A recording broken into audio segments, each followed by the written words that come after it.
Hello students, मैं अंकुर बवेले आप सभी का स्वागत करता हूं मैग्नेट ब्रेन्स हिंदी पर। मैग्नेट ब्रेन्स हिंदी एक ऐसा प्लेटफॉर्म है जो हिंदी माध्यम की कक्षा 6 से लेकर कक्षा 12वीं तक का संपूर्ण पाठ्यक्रम बिल्कुल निःशुल्क में उपलब्ध करा रहा है। मैग्नेट ब्रेन्स मतलब है फ्री एजुकेशन। यहां पर आपको किसी प्रकार का कोई पेमेंट करने की आवश्यकता नहीं होती। यहां पर सभी वीडियोस आपको उपलब्ध कराए जाते हैं बिल्कुल निःशुल्क, वो भी क्वालिटी कंटेंट और क्वालिटी टीचर्स के साथ। चलिए स्टार्ट करते हैं, देखते हैं कि हम इस वीडियो में क्या पढ़ने वाले हैं। तो हमारा आज का ये वीडियो होने वाला है कक्षा 10वीं के सामाजिक विज्ञान की जो इतिहास की आपकी बुक है उसका चैप्टर नंबर 3 हम देख रहे हैं, भूमंडलीकृत विश्व का बनना। तो उसमें आज हम देखने वाले, हमारी चर्चा होगी रेशम मार्ग या सिल्क रूट को लेकर। तो आज का हमारा टॉपिक होने वाला है रेशम मार्ग या सिल्क रूट। चलिए स्टार्ट करते हैं कि रेशम मार्ग है क्या, ये सिल्क रूट है क्या। तो सबसे पहले तो जैसे ही नाम आता है कि यार ये रेशम मार्ग, तो रेशम का मतलब हो गया कि भाई रेशम आप जानते हैं सभी लोग पहनते होंगे, रेशम है ना, आपने देखा होगा। तो ऐसी ही रेशम है, इसका नाम कैसे पड़ा रेशम, तो इस पर रेशम का व्यापार होता होगा पहले, इसी कारण से रेशम नाम पड़ा था। ये रेशम का व्यापार करने वाले लोग चीनी थे और यहाँ पर रेशम भी कौन सी यूज होती थी, चीनी रेशम यूज होती थी। इस कारण से इसका नाम क्या पड़ जाता है, इस रोड का या इस रूट का नाम क्या पड़ जाता है, इसको कहते हैं हम रेशम मार्ग के नाम से जानते हैं। अब ये रेशम मार्ग है क्या, तो ये बहुत पुरानी व्यवस्था थी, है ना, बहुत प्राचीन काल से था। और ये आप 15वीं सदी तक रेशम मार्ग का अस्तित्व देखेंगे। 15वीं सदी तक रेशम मार्ग अस्तित्व में था, इसके थ्रू व्यापार होता रहा। क्या है रेशम मार्ग, तो रेशम मार्ग के दो सिरे हैं। एक सिरा आप देखेंगे कि ये स्टार्ट होता है चाइना से, और चाइना से स्टार्ट होके ये आपका कहां जाता है, चाइना से स्टार्ट होगा, सेंट्रल एशिया पहुंचेगा, फिर वहां से यूरोप पहुंचेगा, यूरोप से अफ्रीका, यहां से अफ्रीका भी चला जाएगा, यूरोप भी पहुंच जाएगा, और लास्ट में समुद्र मार्ग से होते हुए ये उत्तरी अमेरिका से भी कनेक्ट होगा, है ना। तो ये इसके दो सिरे हैं, एक भारत से स्टार्ट होता है और दूसरा चाइना से स्टार्ट होता है। तो सिल्क रूट की स्टार्टिंग या रेशम मार्ग की स्टार्टिंग कहां से है, चीन से। ये वाला इलाका कहां का है, ये वाला इलाका भैया इंडिया का है, ये वाला इलाका इंडिया का है, और ये वाला इलाका किसका है, चाइना का है ना, ये वाला इलाका चाइना का है। क्लियर, तो ये चाइना का इलाका हो जाता है। तो अब आपको क्या करना है कि अगर पूछा गया कि भाई रेशम मार्ग किन दो देशों से उत्पन्न होता है, तो हमको पता चल गया कि भाई ये इन दो देशों के साथ उत्पन्न होता है। कौन कौन से, आपके दो देश है, भारत और चाइना के साथ उत्पन्न होता है। क्लियर ये बात। तो अब रेशम मार्ग में होगा क्या, है ना, करेंगे क्या। तो रेशम मार्ग हमने देखा कि भैया ये स्टार्ट हो गया, चीन से स्टार्ट हुआ और चीन से जाते जाते जाते जाते आगे की तरफ चला गया। अब इस मार्ग में क्या ये स्थल मार्ग से जा रहा होगा या जल मार्ग से जा रहा होगा, तो ये जमीन और समुद्र दोनों से होकर गुजरता है। तो ये कई सारे अलग अलग देशों को, कई सारे महादेशों को भी जोड़ता है। चीन से गया और भारत से गया, भारत भी इसका हिस्सा होता है। चीन से गया, अब चीन और भारत दोनों एशिया में है, एशिया के बाद ये पहुंचा कहां, यूरोप में, यूरोप के साथ ये कहां चली गई, इसकी एक शाखा ये चली जाती है अफ्रीका के अंदर, फिर समुद्री मार्ग के माध्यम से ये विभिन्न और दूसरे महाद्वीपों में पहुंचता है। इसका महत्व क्या है, रेशम मार्ग जैसे ही जिक्र आता है तो आपके दिमाग में चीन की एक नीति भी आ रही होगी, चीन का एक प्रोजेक्ट भी आपके दिमाग में क्लिक करेगा। वन बेल्ट वन रोड की एक पॉलिसी चला रहा है, वो एक नीति, एक परियोजना चला रहा है, जिसमें वो सिल्क रूट के माध्यम से जो रेशम मार्ग है उसी मार्ग को फॉलो करते हुए, उसी मार्ग का अनुसरण करते हुए दोबारा से वो कुछ ऐसा ही स्टार्ट करने की कोशिश कर रहा है। भारत उसका हिस्सा नहीं है, भारत ने मना कर दिया था कि हम उसका हिस्सा नहीं होंगे, लेकिन चीन ऐसी कोशिश कर रहा है।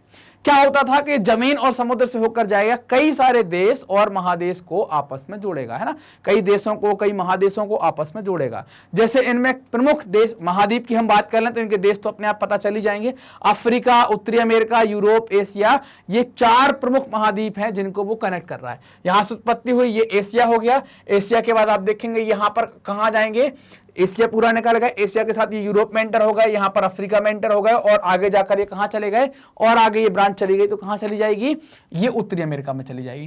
क्लियर, तो ये कनेक्ट करा। तो इससे फायदा क्या होगा, रेशम मार्ग ने बना लिया, तो रेशम मार्ग के फायदे क्या होंगे, रेशम मार्ग का लाभ क्या होगा। तो रेशम मार्ग का उपयोग जो करेंगे, तो एक तो हम उससे, रेशम मार्ग खास तौर से व्यापार की एक बेल्ट थी, व्यापार का एक रूट था, जिस रूट पर हम व्यापार किया करते थे उस पर जगह जगह पर आपको सुविधाएं थी, अलग अलग व्यापारी जाते थे, भारत के व्यापारी, चाइना के व्यापारी और दूसरे देशों के व्यापारी भी थे। हम लोग भी इसी माध्यम से यहां से जाया करते थे, अपना अपना माल बेचते थे, जिससे क्या होता था, धन कमाते थे।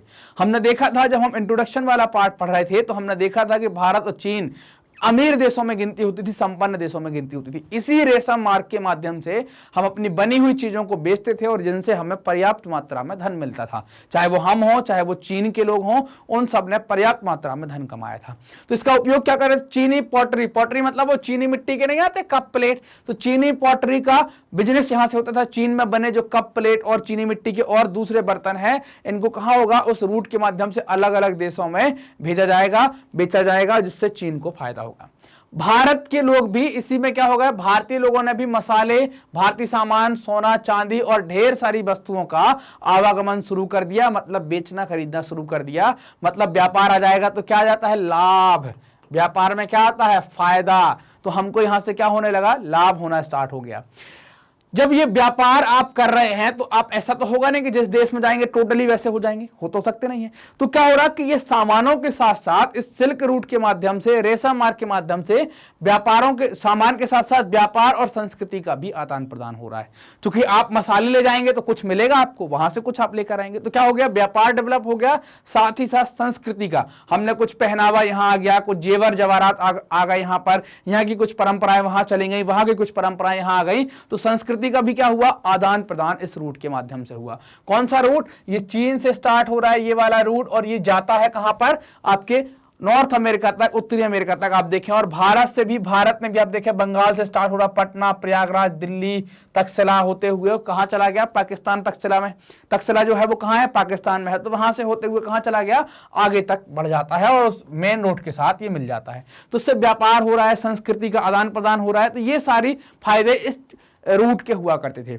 ये बहुत बड़ा रूट था, या बहुत बड़ी रूट हुआ करती थी, मार्ग हुआ करता था, जिसपे विभिन्न देशों के लोग जाया करते थे, अपने अपने देशों की खास चीजें ले जाकर बेचते थे और बड़ा प्रॉफिट कमाया करते थे। और ये रोड जो है, ये जो मार्ग है, ये कनेक्ट करता था दुनिया के दूसरे और महाद्वीपों को, आपस में जोड़ता था। यहां से आप सुगमता से व्यापार कर सकते थे। इसमें क्या है? आपको विभिन्न प्रकार की फैसिलिटी, इस रोड पर जगह जगह सराय, मतलब धर्मशालाएं बनाई होंगी।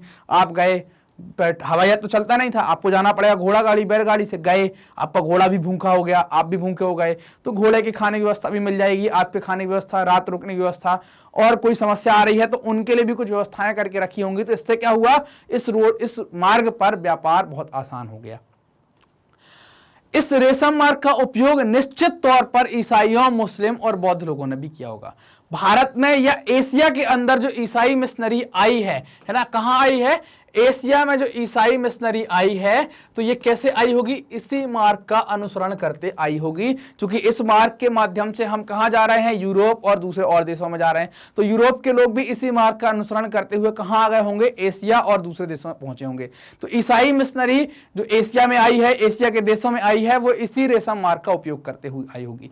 ईसाइयों के बाद जो मुस्लिम धर्मोपदेशक आए हैं ना, धर्म उपदेशक जो आए हैं, मुस्लिमों के जो ज्ञानी लोग हैं या जो उनके धर्म गुरु हैं, वो लोग भी निश्चित तौर पर ही इसी मार्ग को, इसी मार्ग के अनुसरण करते हुए आगे की तरफ आए होंगे। और फिर एशिया के अंदर आप देखेंगे आपको मुस्लिम धर्म का प्रवेश हो जाएगा, है ना। मुस्लिम धर्म की उत्पत्ति कहां है? सऊदी अरब में देखते हैं। तो चूंकि हम सऊदी अरब वाला इलाका भी देख रहे हैं, वो अफ्रीका से भी कनेक्ट है, एशिया से भी कनेक्ट है। तो ये क्या हो रहा है? उसी मार्ग का अनुसरण करते हुए ये भी कहां आ गए? एशिया में आ जाते हैं। यह भी निश्चित ही है कि बौद्ध धर्म की जो विभिन्न शाखाएं हैं, जो विभिन्न देशों में गई है, बौद्ध धर्म की उत्पत्ति कहां है? भारत में आप मानते हैं।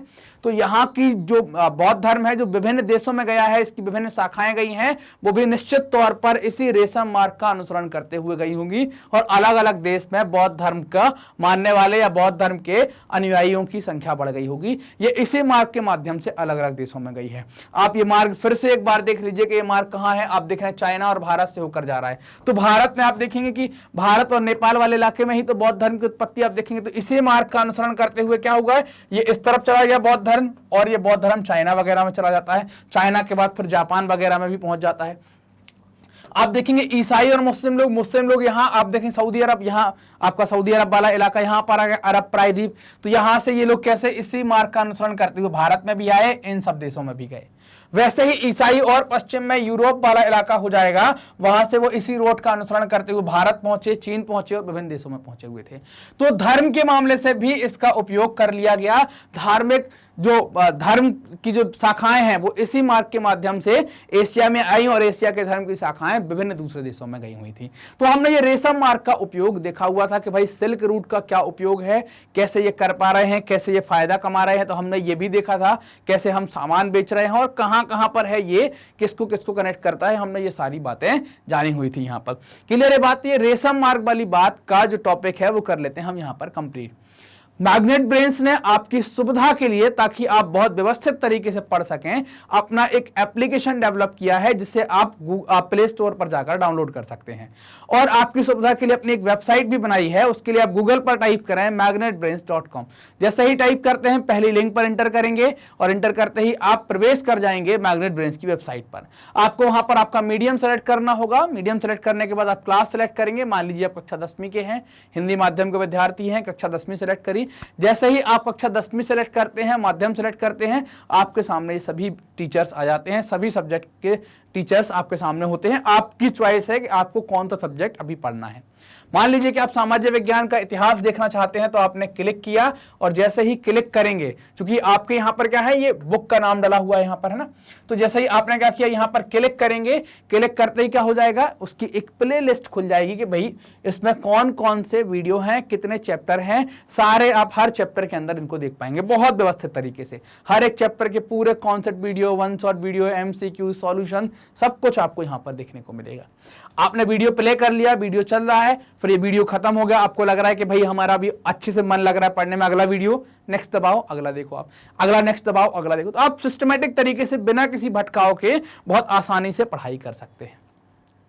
मैग्नेट ब्रेन्स हिंदी माध्यम के विद्यार्थियों के लिए कक्षा 6वीं से लेकर कक्षा 12वीं तक का संपूर्ण पाठ्यक्रम बिल्कुल निःशुल्क में उपलब्ध करा रहा है। ये वीडियो प्राप्त करने के लिए आपको करना क्या है, आप मैग्नेट ब्रेन्स हिंदी से जुड़ें। जुड़ने के लिए आप मैग्नेट ब्रेन्स हिंदी को सब्सक्राइब करें और जो भी वीडियोस आते हैं उनको लाइक करें, शेयर करना भी ना भूलें और अपने दोस्तों में जरूर से शेयर करें। कमेंट कर हमें भी बताएं कि वीडियोस आपको कैसे लग रहे हैं। Thank you.